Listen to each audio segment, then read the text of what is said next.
듭니다.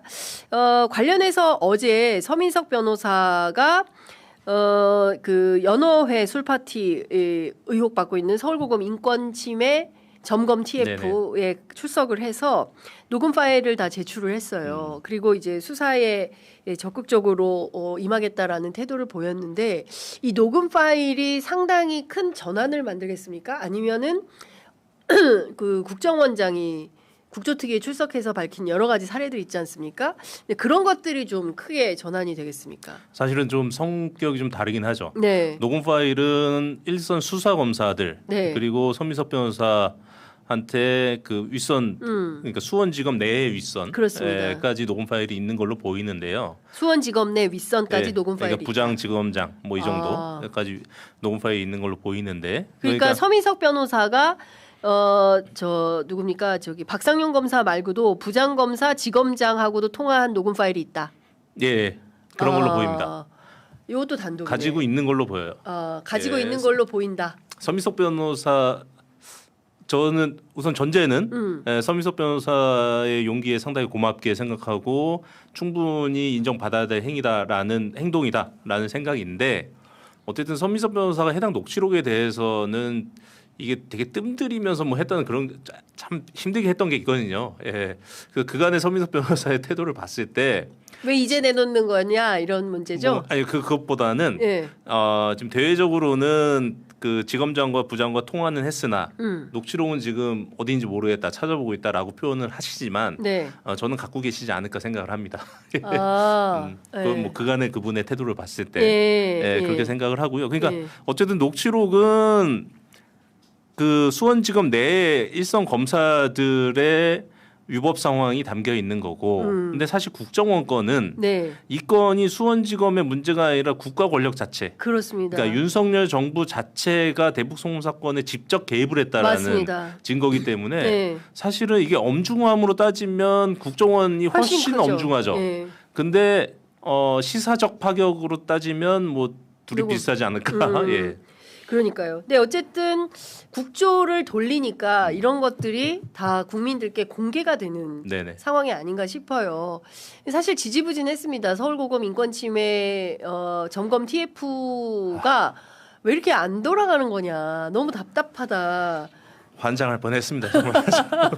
예, 우리 김 변호사님 환장할 뻔했는데 어쨌든 이게 국조가 되면서 이러저러한 정보들이 일시에 다 터져 나오는 이런 상황이 된 건데 정말 충격적인 것은 어제 나온 그 특검보의 그 정례 브리핑 내용이었어요. 이를테면은 윤석열의 대통령실이 실제로 이 대북송금 사건, 쌍방울 대북송금 사건에 개입한 내용이 확인이 되었다라는 거거든요. 근데 수사상에 놓여 있기 때문에 구체적인 내용은 기자들한테 확인은 안 해주시는데 혹시 우리 김 변호사님께서 뭐 들으신 내용이 있으십니까? 이거는 뭐 제가 이제 구체적인 정보는 저도 없고요. 그 당시 상황을 종합해서 봐야 될 것 같은데 모두가 알듯이 이 건은 처음에 변호사비 대납으로 시작됐습니다. 맞아요. 변호사 대납으로 시작이 됐고 변호사 대납 그 당시 뭐 민주당 내에서 흘러나오긴 했지만 그 다음에 변호사 대납 20억이 얘기 나오면서 20억. 쌍방울 그룹의 전환사채 20억짜리 뭐 이런 논의가 됐어요. 논의가 되고 22년 상반기에 그때는 문재인 정부 시절입니다. 이 상반기에 FIU 금융거래 분석원 거기서 쌍방울 그룹의 이상거래 포착을 해서 대검으로 넘깁니다. 대검으로 넘기고 대검이 이 사건을 어디로 넘기냐면 수원지검으로 넘겨요. 이거는 수원지검이랑 전혀 상관이 없는 사건이거든요. 쌍방울이 어디 있어요? 회사가 수원에 있어요? 그 신당동 쪽에 있습니다. 신당동 서울에 있어요. 서빙구 이쪽에 있는데 근데 수원으로 넘어가요. 수원으로 넘깁니다. 수원과 전혀 상관이 없어요. 그 당시 수원은 이재명을 파고 있을 때였고 그 상황이고. 자, 쌍방 FIU 고발 사건을 수원지검에 넘겼다는 의미는 뭐냐면 수원지검은 그 순간부터 쌍방울 그룹의 모든 현금 흐름을 살펴볼 수 있는 권한이 생깁니다. 쌍방울 그룹의 자금 흐름을 전부 다 살펴볼 수 있는 권한이 생기고 이때 이 권한을 통해서 수원지검이 쌍방울 그룹의 자금 현황을 탈탈 텁니다. 탈탈 털고 어제 잠깐 얘기 나왔던 거는 이제 금감원 얘기 나오잖아요. 금감원에서 주가 조작 뭐 이걸 했는데 뭐 어떻게 됐다 이게 근데 예. 그 거기서 보통 언론에 보도 안 되는데 중요한 대목 중에 하나는 예. 검찰이 금감원에 야 주가 조작 혐의가 있는 것 같으니까 네가 한번 살펴봐라고 예. 요청을 했는데 그 당시에 금감원은 예. 검찰이 이미 다 파악하고 있더라. 예, 우리한테 이거 좀 살펴봐라면서 자료 줬는데 검찰이 이미 다 파악하고 있더라 이건데 그게 FIU 건을 수원지검을 넘겼고 수원지검에서 현금 흐름을 다 살펴봤기 때문에 나온 겁니다. 예. 이렇게 만들었어요. 그러면 지금 동원된 게 FIU, 네.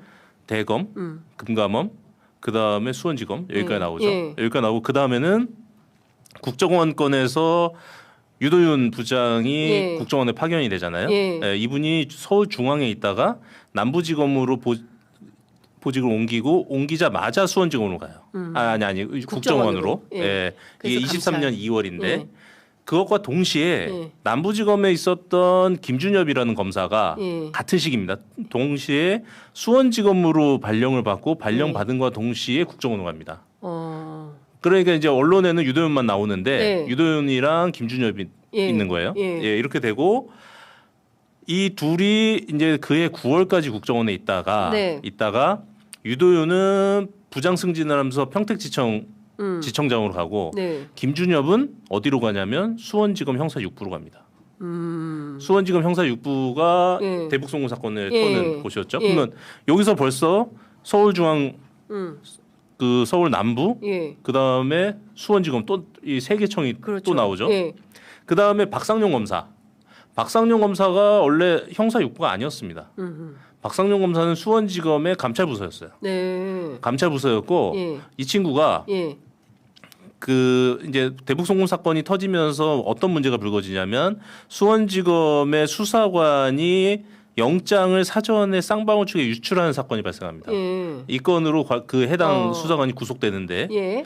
이 건을 감찰한 사람이 박상용이에요. 아. 이 건을 박상용이 감찰을 하고 예. 감찰한 다음에 이걸 계기로 해가지고 형사 6부로 자리를 옮기면서 대북 결합을 송금을 하게 됩니다. 그러면 여기서 또 보면 수원지검의 감찰부서 네. 형사 6부 등장하죠. 그 다음에 대북 송금 사건을 전방위로 이제 네. 그 털게 되는데, 이게 이화영을 전방위로 털게 되는데 네. 전방위로 턴 검사들이 이제 팀장급 검사가 네. 박상용, 송경민, 저기 함석욱, 함선 말고요. 김두성, 잠시만요. 네. 한광일이 한광일? 예, 한광일일 겁니다. 예, 요 세 검사가 한광일. 있는데 예. 네.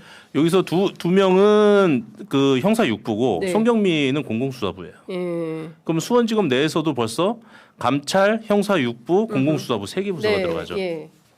그러면 이 건은 일단 수원지검 내에서는 세 개 부서가 총동원되기 때문에 수원지검장이 당연히 핸들링을 했을 것이고, 수원지검 이상으로 가면 네. 서울중앙, 남부, 수원 이 다 나오잖아요. 네네. 그러면 이 세 개의 지검을 핸들링할 수 있는 사람은 대검밖에 없습니다. 대검밖에 없고. 그러니까 결국에는 그러니까 너무 길어서 예. 종합하면 대검, 법무부. 검찰 측에서는 대검. 예. 그 다음에 군감원이랑 국정원 국정원. 핸들링했으니까 이거는 대통령밖에 없습니다. 밖에 없는 거. 그러니까 결국에는 내란숙의 윤석열이 총지휘자였다라는 네. 것이 입증되는 과정에 있는 거다. 이렇게 보면 대통령 권력이 동원되지 않고서는 예. 움직일 수 없는 주체들이 다 움직인 거죠. 다 움직였다. 예. 공교롭게도 당시 금감원장은 이복현. 그래서 그때 김 변호사님께서 이복현을 주시해서 좀 봐야 될 측면이 있다라는 말씀을 계속 드렸던 것 같습니다. 그러니까 이게 특정 뭐 박상용 개인 혼자서 뭘 이렇게 막 한 게 아니라 조직 범죄다. 박상용이 금감원 국정원 어떻게 움직입니까? 그러니까요. 그러니까 이것은 얼토당토 않은 것이고, 중요한 것은 박상용은 행동대원으로서 움직였을 뿐이고, 네네. 이 행동대원을 움직였던 조직의 수괴가 결국에는 내란숙의 윤석열 아니냐. 그래서 특검으로 관련된 내용을 밝혀내야 된다라는 말씀을 주신 게 아닌가 싶습니다. 벌써 시간이 다 돼가지고 또 나오셔야 될 것 같아요. 뭐 얘기 반도 못했는데 네네. 시간이 다 돼버렸는데, 오늘 박상용 검사가 이 사건을 이런 식으로 처리를 하게 되면 나중에 조폭두목이나 대기업 회장 처벌 어려워질 거다라고 얘기를 합니다. 다 공소 취소해줘 버리고 어떻게 생각하세요? 이 얘기는 그거예요. 박상용이 계속 하는 얘기인데 네. 이게 수계라는 표현 쓰잖아요. 네. 네, 수계가 있고 그 밑에 이제 행동대장들이 있는데 네. 수계와 행동대장 사이의 지휘 소통 체계가 명확하지가 않다. 그러니까 너 저기 가서 쟤 죽여. 네. 이렇게 직접 명령하지 않고 예, 암묵적으로 명령을 하고 가서 움직이는데 그렇다고 하면 이 지휘 체계를 간접 증거 갖고 다 인정을 해줘야 된다는 거예요.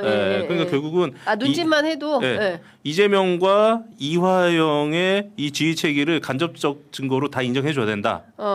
이거고 사실 이것도 말이 안 되고요. 확실하게 이재명 당시 경기도지사가 북한에 가려고 300만 달러를 보냈다라는 유죄의 심증이 꽉 차 있더라고요. 그러니까 요거 자체도 말이 안 되고 또 하나는 이게 말이 되려면 대북 송금이라는 사건이 존재해야 되는 건데 지금 여러 가지 정황을 보면 대북 송금 자체가 존재하지 않잖아요. 그렇죠. 일단 리오남이 필리핀을 간 적이 없다는 게 국정원의 단서 아니겠습니까? 그거는 정말 이제 삼류 소설입니다. 그러니까요. 또 하나 좀 여쭤보고 싶은 것은 그 교도관이 증언을 하지 않았습니까? 그 연어회덮밥. 박상용 검사가 오늘 나와서 무슨 얘기를 했냐면 교도관도 같이 먹었을걸요? 이렇게 얘기를 해요. 그 자리에서 10,000원 상당을 10,000원 상당이고 그리고 본인은 없었던 걸로 안다. 뭐 이런 표현을 썼어요.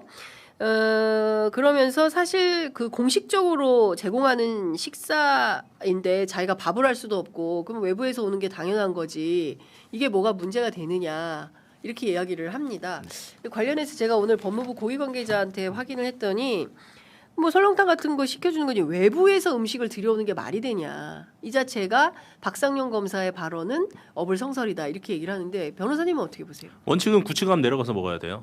구치감 내려가서 먹어야 되는데 그러니까 구치소에서 온 식사를 구치감 내려가서 먹어야 되는데 구치소에서 와야지 연어회 덮밥을 외부에서 시켜주는 거는 안 되는 거죠. 안 되는 거죠. 근데 교도관이 같이 먹으면 되는 거예요? 아니 그것도 안 되는 거고 교도관이 같이 먹었을 거다라고 얘기를 하는 거는 교도관은 항상 그 수감자 옆에 있어야 됩니다. 옆에 있어야 되는데 그럼 원래 구치감이 내려가서 같이 먹어야 되는데 구치감이 아니라 지금 검사실에서 먹게 됐잖아요. 그쵸. 검사실에 먹게 되다 보니 구치소 음식이 아니라 다른 음식을 먹은 거잖아요. 그러면 교도관은 그 지근거리에 있어야 되니까 본인 혼자 밥 먹겠다고 구치감 내려갈 수는 없잖아요. 그렇죠. 그러니까 그렇게 외부 음식을 시켜줄 때는 그 교도관 음식도 같이 시켜야 됩니다. 교도관도 옆에서 같이 먹어야 되니까. 근데 그때 교도관이 얘기할 때 어떤 얘기가 나왔냐면 영상 녹화실에 있을 때 본인들은 못 들어오겠다.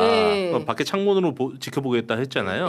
그럼 먹었으면 교도관은 그 밖에서 먹었겠죠. 그 영상 녹화실 밖에서. 그리고 요 스튜디오로 따지면 요 커튼 밖에서. 아니 근데 참 중요한 것은 마치 이제 본인의 문제는 없는 걸로 이렇게 계속 방어를 하고 있는데 일반 시민들이 보기에는 이 자체가 상당히 위법한 다른 재소자들한테는 이렇게 안 할 거 아닙니까? 안 하죠.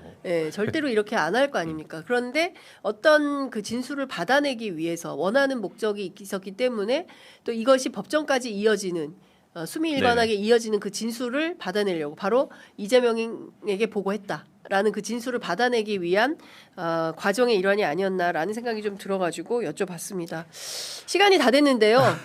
이번 주 금요일 좋은 결과 있기를 바랍니다. 끝으로 한 말씀 듣고 마무리하겠습니다. 부천 시민 여러분 이번 주 금요일 부천시장 예비 경선 있습니다. 서울 전화 오시면 꼭 받아가지고 김광민 선택해 주십시오. 감사합니다. 네, 오늘 말씀 잘 들었습니다. 고맙습니다. 네, 감사합니다. 네.